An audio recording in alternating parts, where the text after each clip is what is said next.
Hey now, we are getting over, and I am the Silver King, Adam Silverstein, here to lead you through these hard times.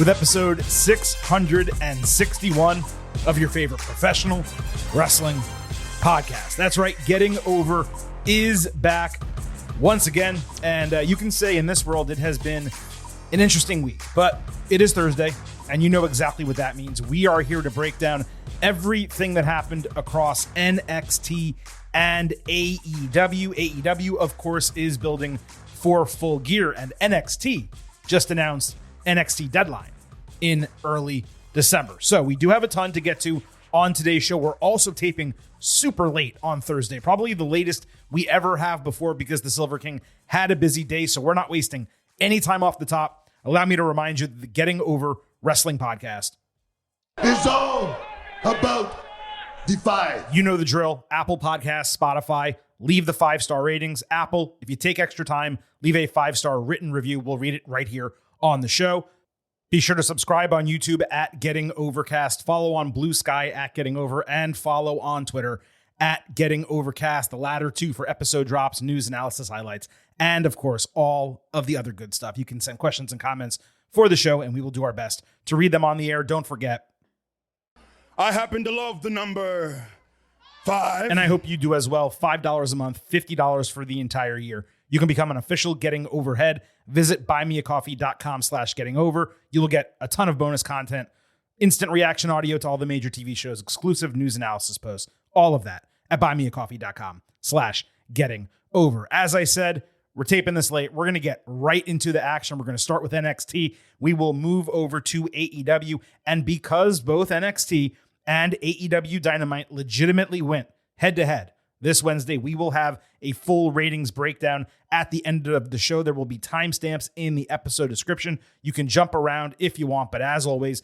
I hope you listen to the entire episode start to finish. So we are kicking off with NXT, which of course was at the 2300 arena, the old ECW arena, and it was most certainly an ECW themed show. The main event, Julia, Stephanie Vaquer, Zarya, Jordynne Grace, and Kalani Jordan against Roxanne Perez, Cora Jade, and Fatal Influence in a 10-woman tag team match. The face team each said a scripted line backstage. It was kind of clunky from an acting standpoint when the Metaphor ladies came in talking shit about working SmackDown, saying they were better than this dream team. The heels later said the faces were jealous of them because they were on top of the entire company, and they as veterans were the reason the best women's wrestling division in the world was in the main event of the show.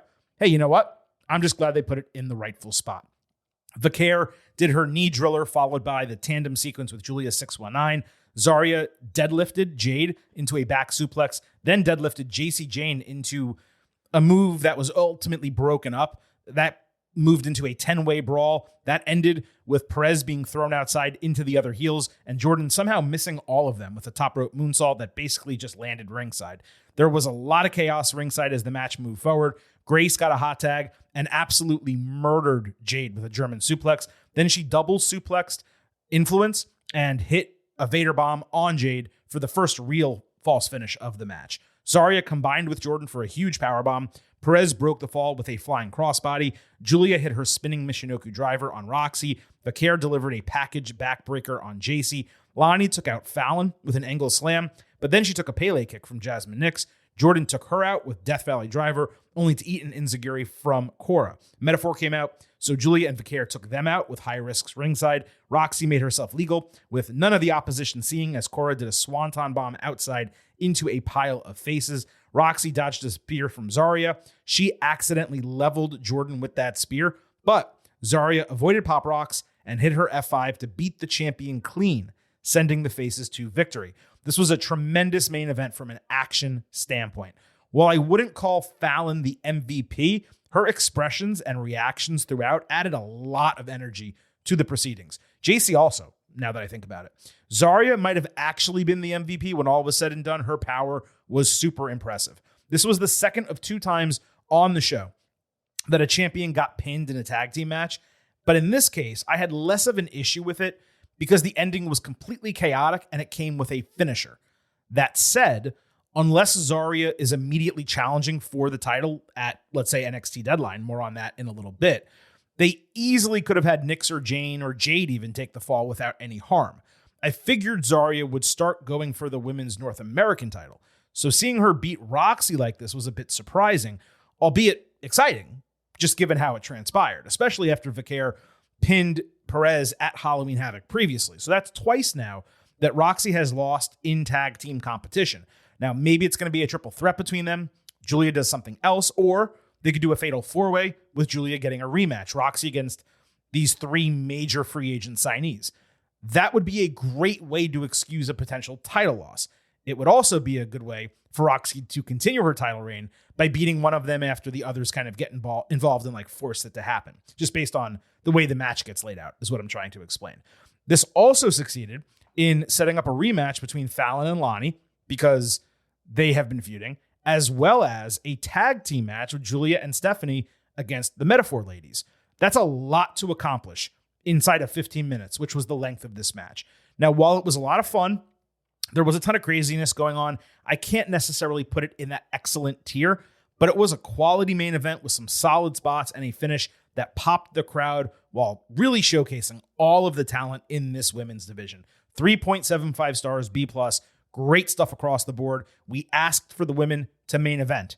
Not only did they main event, they completely delivered as totally expected. And there were even women's wrestling chants during the match, which of course was great to hear.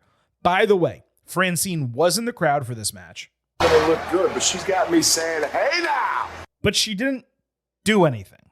Like, we saw her once. Thought it would have been a good shout to give her brass knuckles or let her hit one of the heels at some point while the referee was distracted, but we really got nothing out of the Francine appearance. So let's move to the other major advertised match. There were three, in fact, on the show. Actually, I'm sorry, there were four.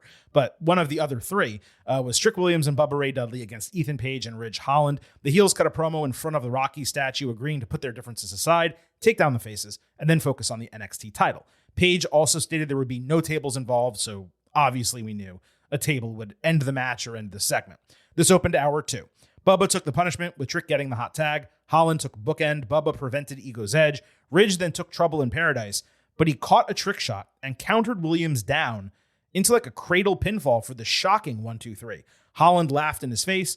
Page attacked, so the faces did, "What's up?" Then Bubba shoved Trick to get the tables, but there was no table under the ring. So the Dudley Boys theme hit, and Devon Dudley came out with a table. Page ate a double chokeslam through it. Devon then gave Trick a pair of his white glasses, and that was the end of the segment. So here's the deal.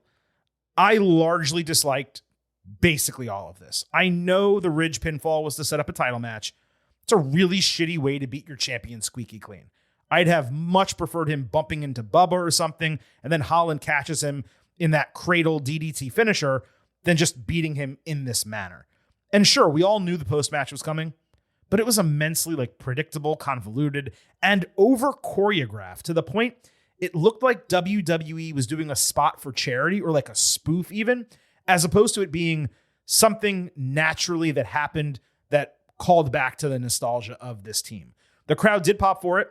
That generally means it worked, but I just struggled to care, and that should not have been the case for a main event men's storyline.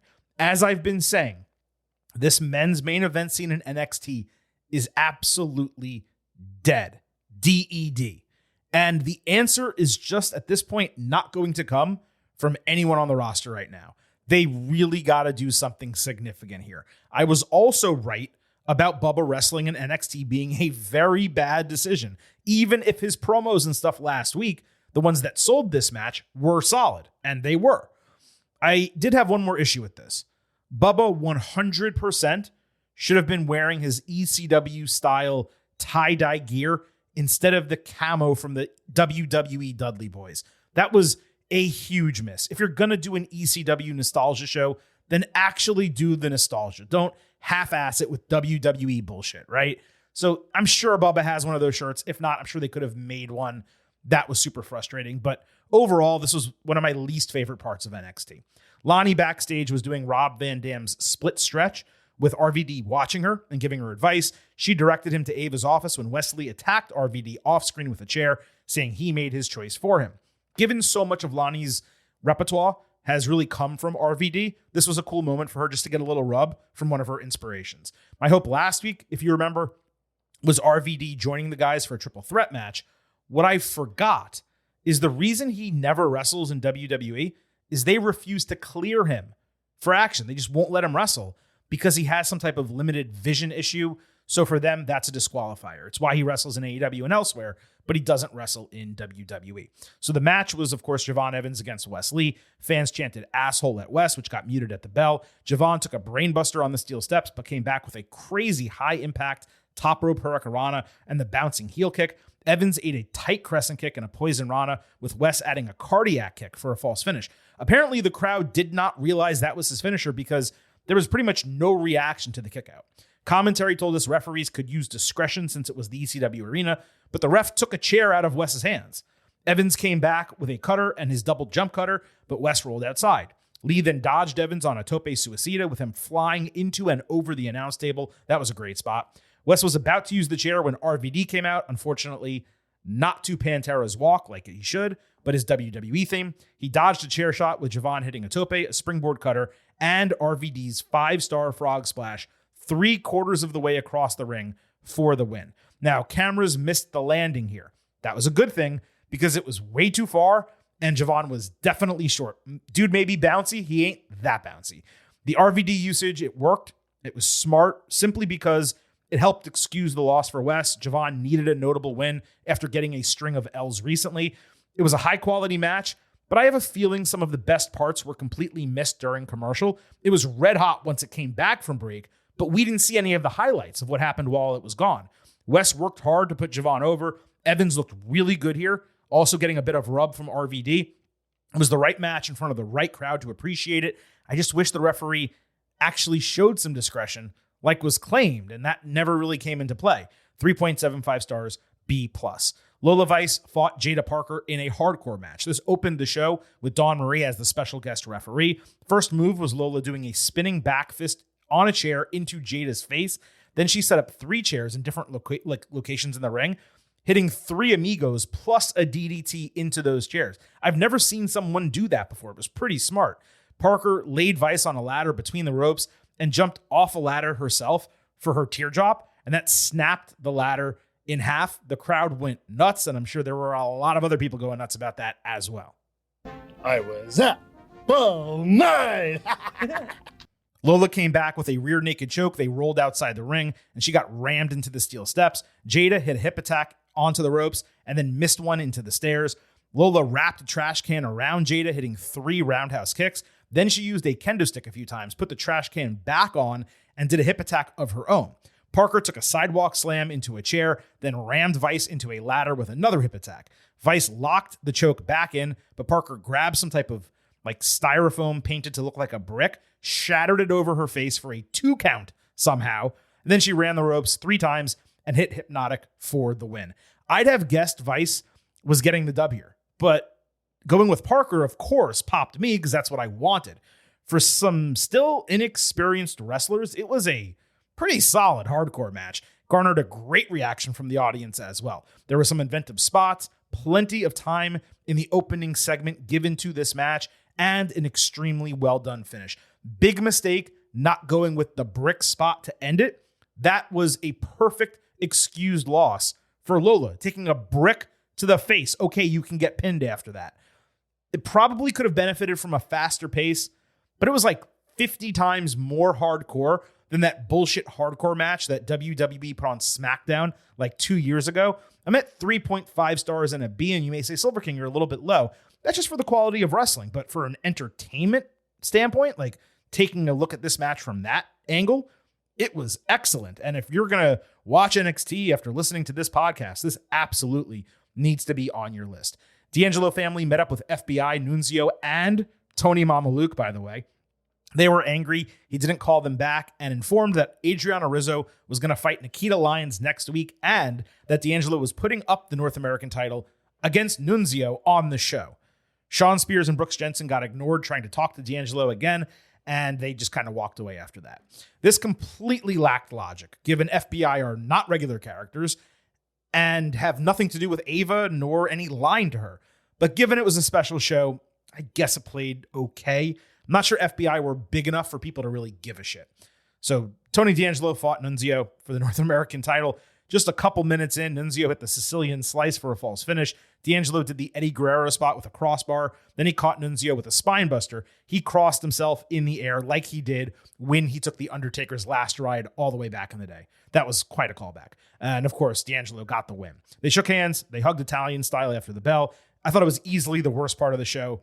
Just felt muscled in for no reason whatsoever. Take out all of this, give extra time to the women's match, and it's a better program. Spears and Jensen later commiserated about going after D'Angelo next week. I really doubt Tony's going to drop the title to either of them, but okay, in between feud. Nikita later cut a tape promo that was actually decent, with the exception of her using the nunchucks, which look stupid and add absolutely nothing to her presentation.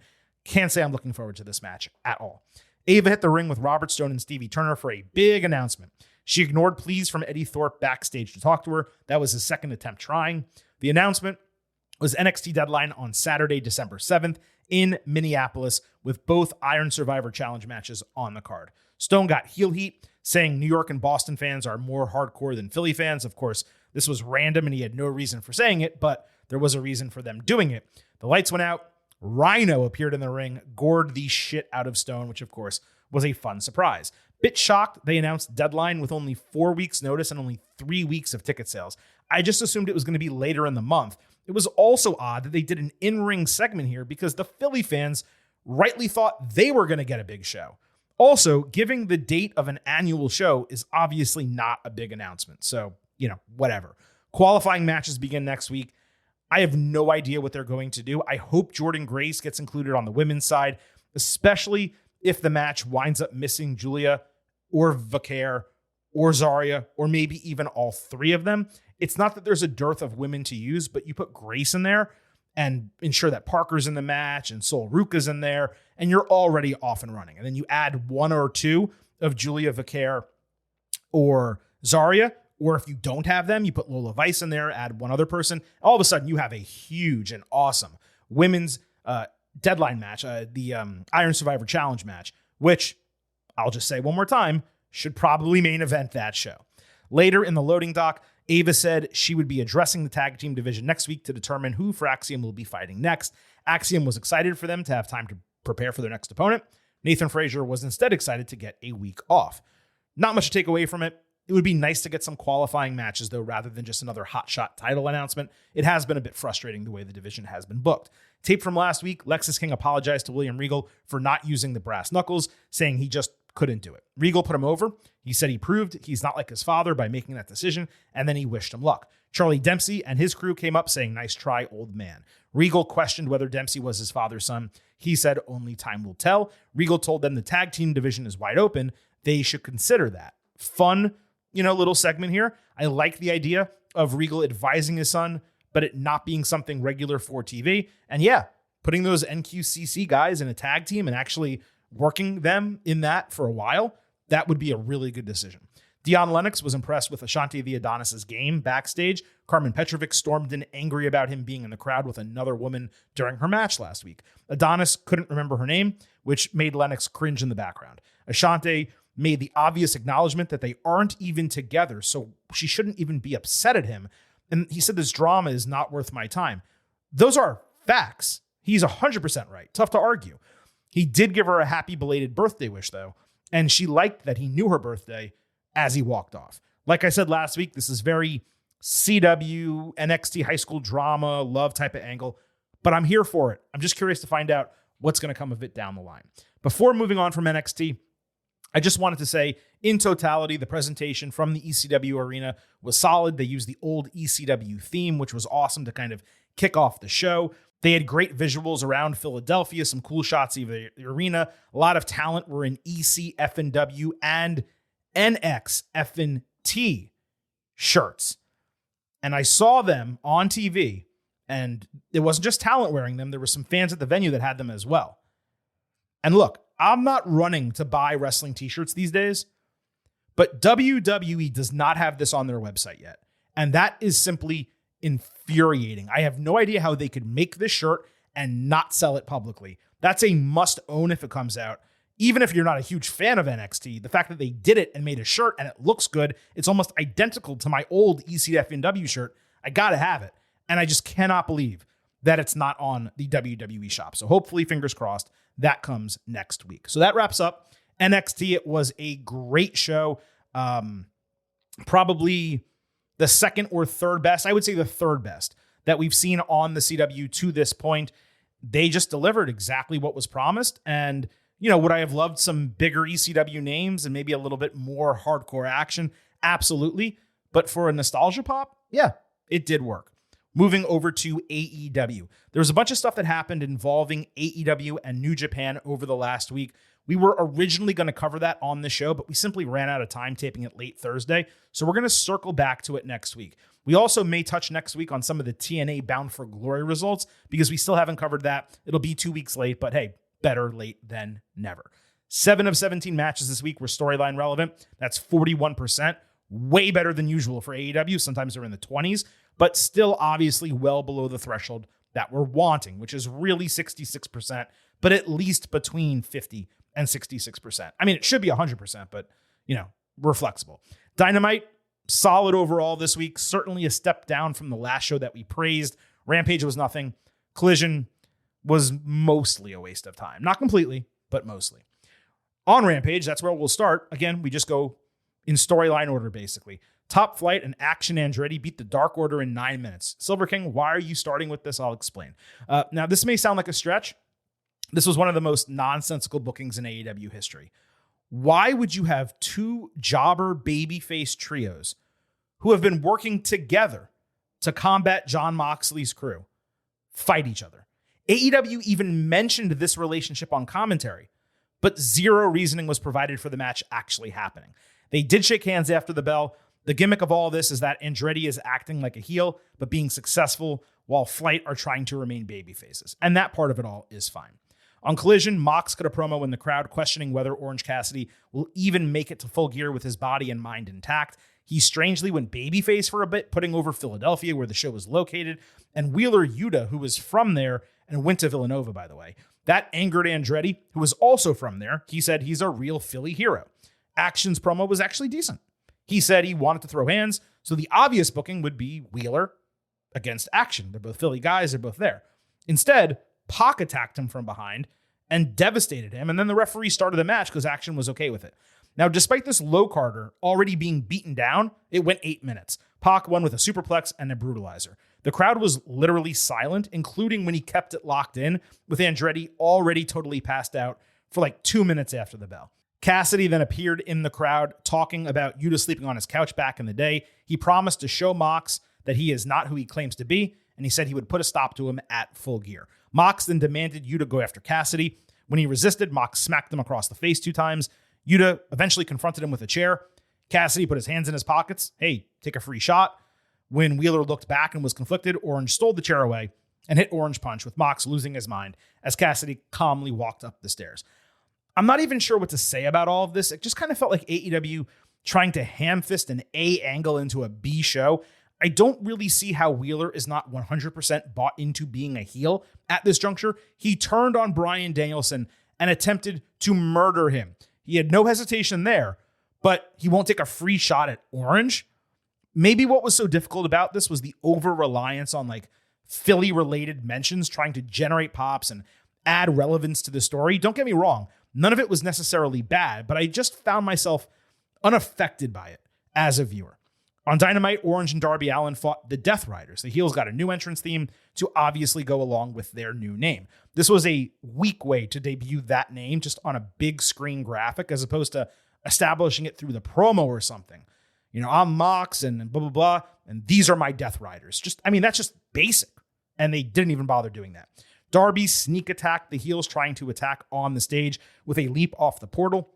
Claudio Castagnoli caught a tornado DDT, but Orange countered him into Stun Dog Millionaire with Darby hitting a code red on the landing. Pac then ate a tornado DDT, only for Wheeler to interfere and take Orange Punch, along with Claudio taking one as well. Marina Shafir then kicked the referee. Mox choked Orange on the distraction. Darby used his skateboard on Mox, and this was ruled a no contest. Darby eventually got caught blind with a European uppercut before Claudio chucked him sideways into the steel post. That was an awesome looking spot. Really, one of the best parts of Dynamite in totality. Orange got beat down 4-on-1 after that, with his dead body held up so Yuta could hit a Bazaiku knee. Well, after they had this numbers advantage, Conglomeration came out to save. Where the fuck have they been the last 2 months when only jobbers were fighting this crew? This should have opened Dynamite instead of the Hurt Syndicate segment. We'll talk about that in a little bit. Great energy level in the match. Awesome action involving these four guys. The no contest was fine because neither side really should have lost. The beatdown of Darby by Claudio was awesome. It's still not hitting hard for me. Like, AEW is clearly hoping this makes a major impact, but it's just not making one on this viewer. It was way better than Collision. As far as the name Death Riders, it works for the entire group. But with commentary saying it was Jon Moxley and the Death Riders, almost separating him from them, it sounds like an 80s rock band to me. They may want to rethink that just a little bit. Mox later cut a backstage promo saying Yuta doesn't owe Cassidy shit just because they used to be friends. He called him a soldier under his command. Mox also said he had high hopes for Darby, who has been nothing but a disappointment, and that the faces should stop playing the thing that they are trying to take seriously. Definitely some word salad in there. It was kind of, I would say, one of Mox's better promos since starting this gimmick. On Dynamite, the Hurt Syndicate opened the show with fans chanting for MVP out of the entire trio. He looked to have dyed his beard or grown it out or something. This time, they all wore matching black suits, with MVP putting over Bobby Lashley and Shelton Benjamin for their successful careers. MVP said his card is a golden ticket to success if you accept it, or a beatdown, of course, if you reject it. Swerve Strickland interrupted with a scowl on his face, holding a chain. And for this entire segment, this was the strangest thing ever. He reminded me of Mason Madden, Mace, the guy from WWE who's part of MXM Collection in AEW. If you just watch Swerve's face in this segment, the way he scowls and the way his face scrunches up, he looked exactly like him. And I could not get it out of my head the entire time this happened. Anyway, Swerve gets a mic. He goes, Bobby Lashley, full gear, and MVP accepted. It's obviously a big match booking. There's plenty of time before the show to build it further. It was disappointing to me not hearing from Lashley in his second night on AEW. Also, the way they were all positioned, it made it seem like Lashley and Benjamin were equals, as opposed to Lashley being the big bad of the entire group. And if they're doing that purposefully, like, okay, cool, that's kind of respectful for Benjamin, except Swerve already beat Shelton, and Bobby is the big bad, and he should be presented as such. So I just found that odd, and I do think it's a mistake if that's the direction they were going.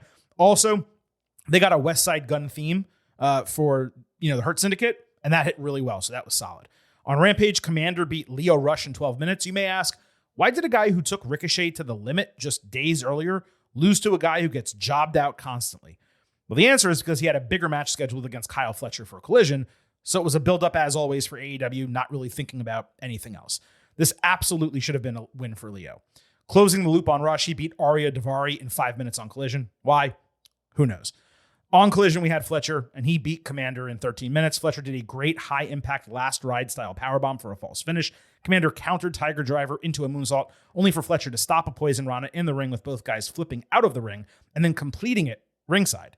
Best spot all weekend in AEW, maybe the best spot in wrestling this week. Commander also hit Destino on the ring apron, a double jump springboard Canadian Destroyer, which was crazy, and his rope run tope. Fletcher tripped him on the top rope coming back, hit a brainbuster plus another on the turnbuckle, and got the win. Mark Davis stood up to Fletcher after the bell because he continued beating on Commander. It was a fire-ass match. I'm at 3.75 stars B+, only because it was pretty much just big spots from Commander, really, carrying the entire deal. Booking Fletcher to get tested to this substantial degree against a guy who never wins matches, or if he does, beats nobodies, was ridiculous from a creative standpoint. Fletcher later said he and Konosuke Takeshita deserved a tag team title match, given they beat Private Party before they were champions. They decided to jump back into the tag team division, with Takeshita wanting to fight Ricochet, and then they kind of basically just said, pick your own partner. That was the whole gist of it. On Dynamite, we had Ricochet and the mystery partner against Takeshita and Fletcher. Ricochet backstage said he was keeping his partner a secret. Hurt Syndicate approached him. Ricochet really should join them. I hope he does. The surprise partner here was someone Ricochet said was upset the Don Callis family forgot about them. This marked the return of Powerhouse Hobbs. That got a really nice reaction, and it was great to see him back. Ricochet did a moonsault off his shoulders outside as the heels stood there for like 20 seconds waiting for him. There was some meat slapping between Hobbs and Takeshita, who took the big man off his feet with a high-effort German suplex. Ricochet completely flipped out of a German, which was an awesome visual. Takeshita stopped a Poison Rana, moving it into a Doomsday device. Takeshita caught a Hurricane Rana, but Ricochet flipped him over into a pinning combination. He added a shooting star press for a false finish, then hit his new Spirit Gun finisher for the 1-2-3 to pin the champion, obviously setting up a match between them for the title. Same as what I said with the NXT matches above. I'm not sure I'd have Takeshita get beat here, at least not that easily, not with that shitty finisher, but it's also not like Fletcher could have taken the L either. It was a good match altogether, but man, that Ricochet finisher sucks. I don't know why they're doing it. 3.75 stars B+. Fletcher attacked the faces with a chair after the bell. That led Davis to come out and shove Fletcher. Lance Archer and Brian Cage murdered him, leading Adam Cole out to fight Takeshita for some reason. Then Fletcher grabbed a screwdriver and Will Ospreay returned, got a huge pop.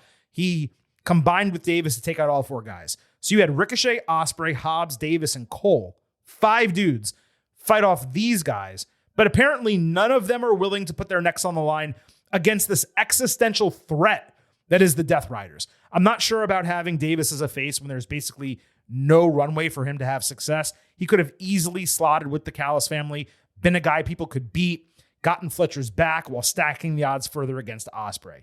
Back to the match. Great to see Hobbs back. That was a nice surprise. Perfectly fit within the storyline for this match. It seems like they got rid of all of his stupid gimmicks too. That's a huge positive.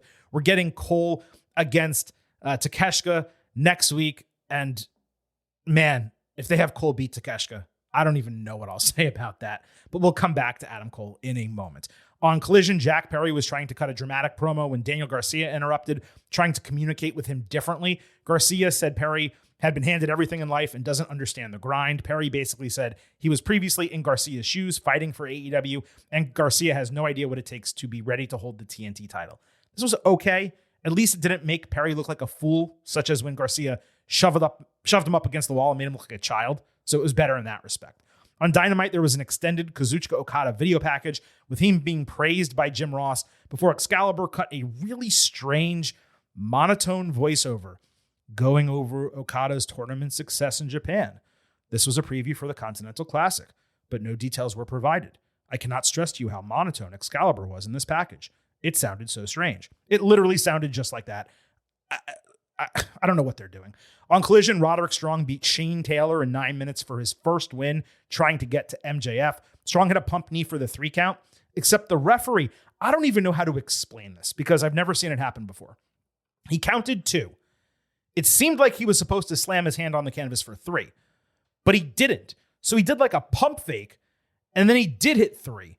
And so for a second, I thought, okay, maybe Taylor got knocked out by the knee and they had to call it on the spot. But commentary and the bell seemed to ring as if the finish was expected there. It was a really strange sequence. Undisputed Kingdom cut a promo earlier backstage about going after the tag team titles, which got interrupted by Cage and Archer, who were actually kind of okay together here. Cage and Archer later beat a couple jobbers in 2 minutes. They continue to squash nobodies. It's hard to give a shit about them as a team when that's their booking. Undisputed Kingdom saved the jobbers from further attack because now they're face for reasons, and Kyle O'Reilly saw this and he seemed to respect it.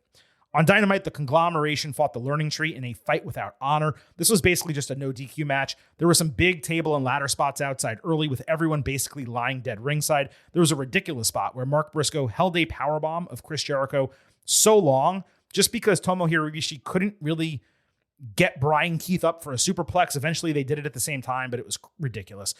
This happened as O'Reilly and Big Bill battled backstage. Kyle had Bill in a guillotine on top of a road case. They just fell off together through 2 tables. Briscoe hit Jay Driller on Jericho before doing a froggy bow off the tippy top of a ladder for a broken fall. That should have been the finish. Instead, Ishii leveled Jericho with a basement lariat and brainbuster to beat the ROH champion. Now, the reason Ishii got the win was likely to build a match with Jericho in New Japan at the turn of the year. He held up the ROH title over Jericho, so that's probably what they're doing.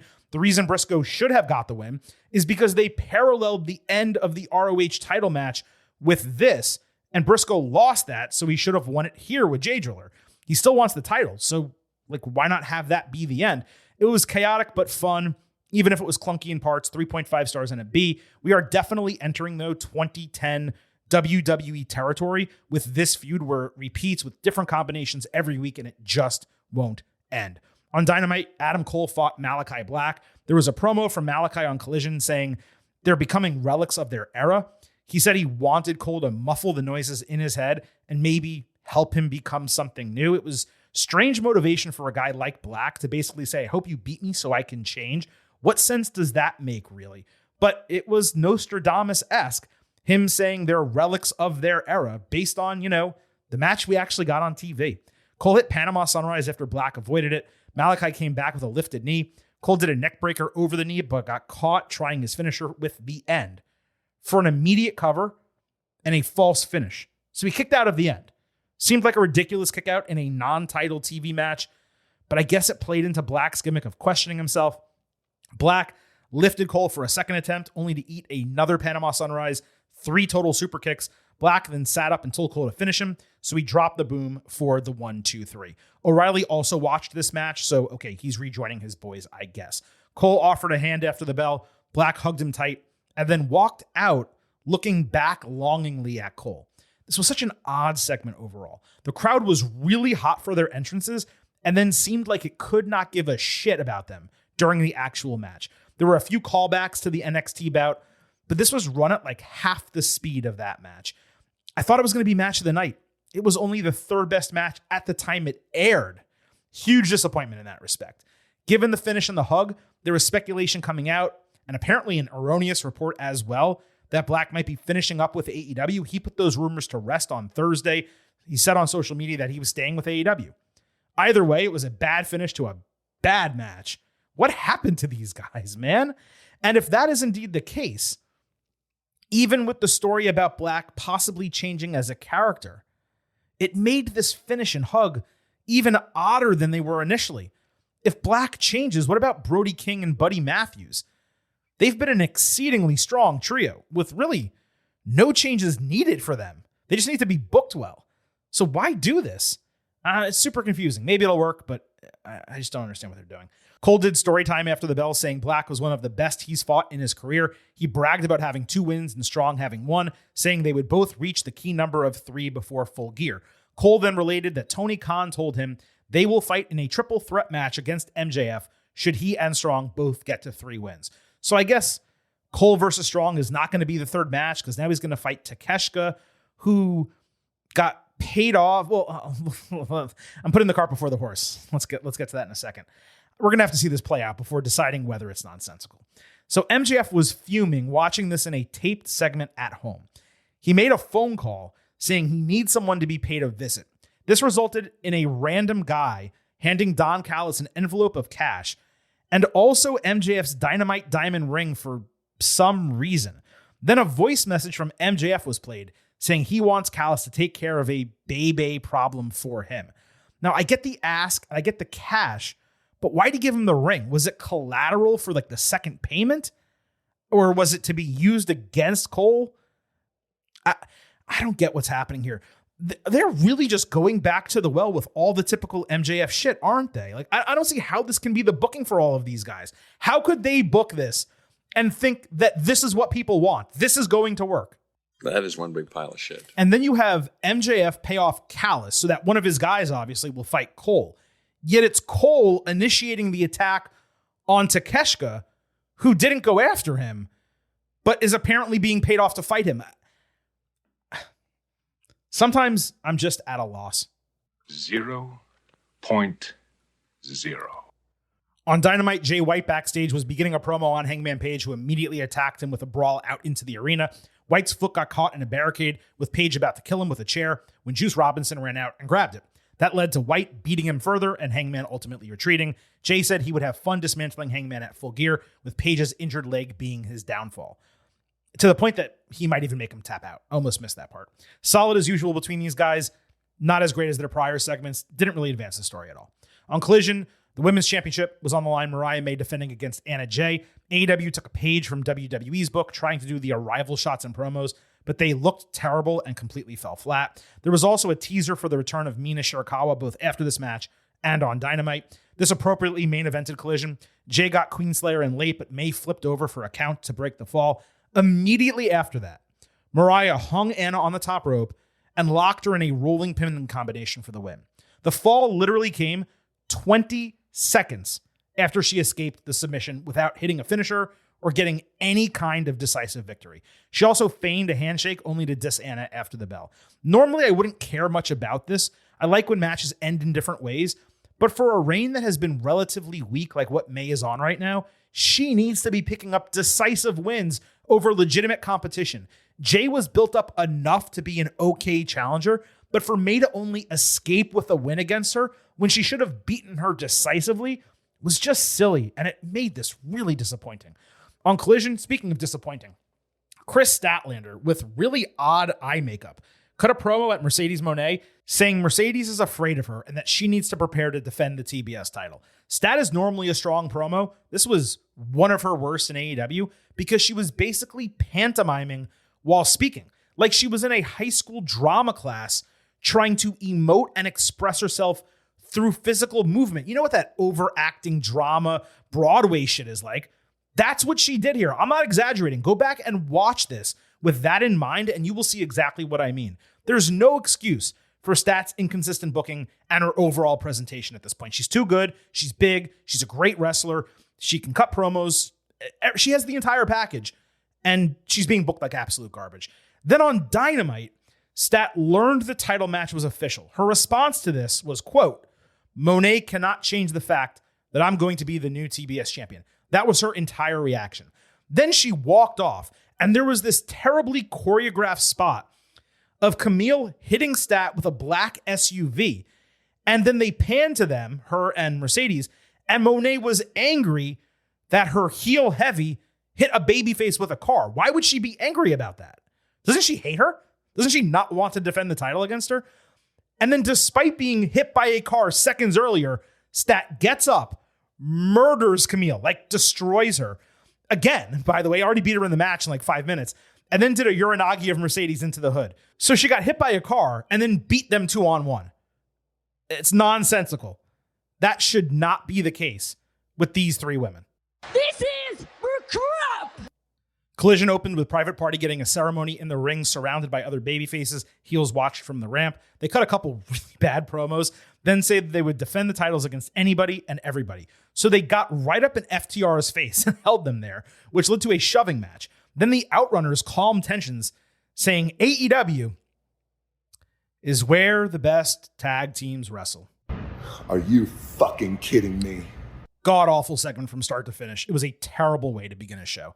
The Acclaimed later offered congrats to Party, but said they were coming after the titles. Then Max Caster stole Anthony Bowen's line, pulled some shit out of his pockets. Bowen saw one of MVP's cards, questioned it. Then Bowen said his line, and it mercifully ended. Continuing to tease the split, I guess they should not be split. It was announced there would be a 4-way contender series with 3 qualifying matches for a multi-team title match at Full Gear. In lieu of a storyline, that's fine. Probably better than we would get otherwise. On Collision, AR Fox interrupted a Patriarchy backstage segment with Nick Wayne delivering as scripted or rehearsed of a promo as you could basically do. And he was referring to their storyline from last year. Fox decided to fight Wayne next week. This was really bad, but it did at least create a purpose for the match. On Dynamite, Christian Cage came out with security announcing that Kip Sabian was a fatherless loser looking for guidance who is now officially a member of the Patriarchy. He said Kip stealing the pen saved him from being attacked by the Death Riders after he signed the contract weeks ago. That plays. It was one of the more logical story progressions that we've gotten in AEW recently. He said he loved Kip. They hugged. Hook came out with Christian stopping him, saying he needs a son like him. That's the reason he attacked Taz, to take a voice out of his head. He further said Taz was a big fish in a small pond, referring to ECW. But when he got to the big leagues, referring to WWE, he couldn't cut it and resigned to the announce table. Then he said he wished Hook's father was dead. So Hook stormed the ring, beat up 3 security guys who were wearing full ski masks. For some reason, I don't know why their identity needed to be hidden. Sensible but trite, very predictable from a storyline standpoint. Maybe they were hidden because it was AEW wrestlers and not, extras or something. The only outcomes here are Hook beating all 3 of these guys in order, in which case he would take down a guy who has a championship contract and is expected to be champion at some point, or he loses to Christian, and then what exactly? I just don't see the play here, but perhaps it'll all work out better than it seems. We're still waiting for Samoa Joe to come back. Maybe he comes back in this. We thought he'd come back in the last feud, but perhaps it happens here. On Dynamite, Jamie Hayter beat Penelope Ford in less than 5 minutes. This was the lone women's match on the show. The finish was sudden. It got a nice reaction. It's still annoying that this is all they are doing with her. She also celebrated like she won a title or something, which was way over the top. On Rampage, Thunder Rosa and Harley Cameron got into dueling promo highlight packages where they exchanged speaking roles, but they weren't on video. It was just really odd. This was promoting a Day of the Dead match, which happened on Collision. Rosa obviously won that in 10 minutes. Harley used a piñata and did a suplex into styrofoam prop between two chairs, actually. Rosa got the fall after using a table as a ramp for a missile dropkick with a trash can. I love when she finishes matches like that. I'm glad she brought it back. On Rampage, Stokely Hathaway backstage took credit for pushing Private Party to the tag team titles. He called himself the architect of champions and denied being an instigator. 380 slug penetrator. Shout out to D12. On Rampage, Taya Valkyrie beat a jobber in 1 minute. I am tired, boss. AEW did a tracking shot after this, only for Stoke to tell the ladies that this jobber was talking shit about them earlier, so they should attack her further, obviously, instigating. And Valkyrie carried it out. It was fun, kind of, because it was different, but it was immensely stupid that a women's group that supposedly takes agency upon themselves could be manipulated that easy by someone suggesting something so dumb as a jobber talking shit. I probably just now gave it more thought than AEW actually did booking it. On Collision, MXM Collection were impressed by Johnny TV's poses backstage. Johnny said fashion saves more lives than doctors. Then he made a really nonsensical joke that got zero reaction. He also said MXM has it, and he'd be willing to collab anytime. They were infatuated by him, and they each exited the scene in funny ways. Unironically, it was one of the more entertaining segments on Collision, and I actually hope they work together long-term, maybe even become a trio and go after those titles. I mean, it would probably have to be after the Death Riders lose them, because obviously they get murdered, but I'm down for them as a trio. On Rampage, LFI beat Beef, JD Drake, and The Butcher in 9 minutes. This was a real match that opened a real show on cable television. And on Rampage, Queen Amanana beat Layla Gray in 6 minutes. Nothing came before it. Nothing came after it. So that was AEW this week, a mixed bag. As usual, some real nonsensical storytelling that clearly bothered me. Overall, Dynamite was solid. The other two shows, a total waste of time. That allows us to move into the ratings conversation. This was obviously a rare and unique week where not only did NXT and AEW go head-to-head, but it was NXT being moved to Wednesday night back in its old time slot, not AEW coming over to Tuesday. So for the second time in a few weeks, it was a legitimate head-to-head competition between the two shows. Again, I will stress, most weeks that is not the case. They air on different nights, different channels, against different competition. It's worth comparing them sometimes, but not necessarily contrasting. In this case, though, it was indeed a head-to-head competition, and the results were somewhat stunning for yours truly, because I expected NXT to not only lose, but be relatively low. Instead, NXT pulled off 619,000 viewers with a 0.17 demo on a completely different night, head-to-head, with presumably bigger competition, while AEW pulled in 523,000 viewers and a 0.16 demo. So NXT won both the viewership and the head-to-head. And for AEW, this was a drop of more than 250,000 viewers year over year. In fact, it got a higher rating this week than it did last week due to the World Series, NXT I'm talking about. But again, it was on a different night. AEW, despite being on its standard night, got its lowest such rating since that disastrous number in mid-June. So NXT, it seems, took about 100,000 viewers out of AEW, maybe more, and it basically won this ratings battle in every possible way. AEW did present a relatively loaded show, though it wasn't anything too special. NXT obviously had the ECW nostalgia play, but you cannot sit there and tell me that's any substantial competition, at least not compared to when WWE loaded up the head-to-head show a year ago. Not when your big names on that show this week were Bubba and Rhino and Dawn Marie and Nunzio and Francine, going against modern WWE names, Jon Moxley, Bobby Lashley, Ricochet, not to mention many of AEW's top stars on a regular show. You cannot tell me that AEW didn't have the advantage, not in 2024. The explanation for this is simple.